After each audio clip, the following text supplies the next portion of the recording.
Sebenarnya kalau saya melihat sekolah unggul itu menjadi proyek.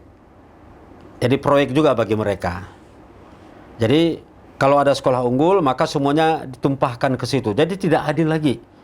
Sekolah bagus ditambahkan lagi dengan subsidi sebesar-besarnya, sementara sekolah yang tidak yang kualitas ya katakanlah di daerah-daerah tidak mendapatkan hal yang sama. Padahal mereka sama-sama anak bangsa yang harus mendapatkan pelayanan yang sama. Subsidi atau biaya itu dinikmati oleh anak-anak orang kaya.